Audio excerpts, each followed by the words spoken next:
మొగలిరేకులు సీరియల్లో నటించి పేరు తెచ్చుకున్న ఆర్కే సాగర్ తాజాగా ది 100 సినిమాతో ప్రేక్షకుల ముందుకు వస్తున్నాడు. అయితే ఆయన ప్రభాస్ నటించిన పర్ఫెక్ట్ సినిమాలోని తన అనుభవం గురించి ఆసక్తికర విషయాలు వెల్లడించాడు. Mogalirekulu serial fame RK Sagar ప్రధాన పాత్రలో నటిస్తున్న latest movie the 100. Raghav Omkar Sashidhar దర్శకత్వం వహిస్తున్న ఈ మూవీలో ధన్య బాలకృష్ణ, మిషా నారంగ్ హీరోయిన్లుగా నటిస్తున్నారు. ఇప్పటికే ఇందులో నుంచి వచ్చిన అప్డేట్స్కు మంచి రెస్పాన్స్ రాగా పాజిటివ్ ఎక్స్పెక్టేషన్స్ మధ్య ది 100 చిత్రం జూలై 11న ప్రేక్షకుల ముందుకు వచ్చేందుకు సిద్ధంగా ఉంది. దీంతో మూవీ టీం ప్రమోషన్స్ స్టార్ట్ చేయగా రీసెంట్గా ఓ ఇంటర్వ్యూలో పాల్గొన్న ఆర్కే సాగర్ తను ఎదుర్కొన్న ఒక బ్యాడ్ ఇన్సిడెంట్ గురించి చెప్పుకొచ్చాడు. పర్ఫెక్ట్ అనేది ఒక బ్యాడ్ ఇన్సిడెంట్.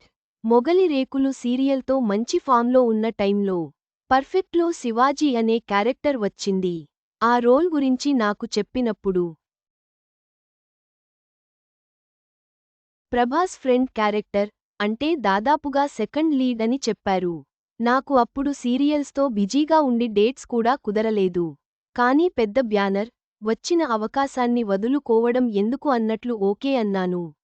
అలా షూటింగ్ స్టార్ట్ అయ్యాక సెట్స్కి వెళితే 2-3 రోజులు ఖాళీగానే ఉంచారు. నాకు చెప్పిన పాత్రకు అక్కడ జరిగేదానికి మొత్తం రివర్స్ ఉంది. ఏంటి ఇది అని అడిగితే అప్పుడప్పుడు పాత్రలు మారతాయి అని చెప్పారు. ఇది కాదు కదా నేను అనుకున్నది అని అప్పుడు చాలా డిసాపాయింట్ అయ్యాను. నా సీన్స్ వద్దు డిలీట్ చేసేమని కూడా చెప్పా. కానీ రిలీజ్ అయ్యాక చూస్తే అక్కడక్కడ ఉన్నాయి. అవి చూసి ఇంకా బాధపడ్డాను. అది నా లైఫ్లో చాలా రిగ్రెట్ ఫీలింగ్ అనిపించింది అంటూ తెలిపాడు. లింక్ చివరగా ఆర్కే సాగర్ పర్ఫెక్ట్ సినిమాలోని తన పాత్రను గురించి తన బాధను వ్యక్తం చేశాడు. ఈ సినిమా అతనికి జీవితంలో ఎంతో బాధాకరమైన అనుభవంగా మిగిలిపోయిందని అన్నాడు.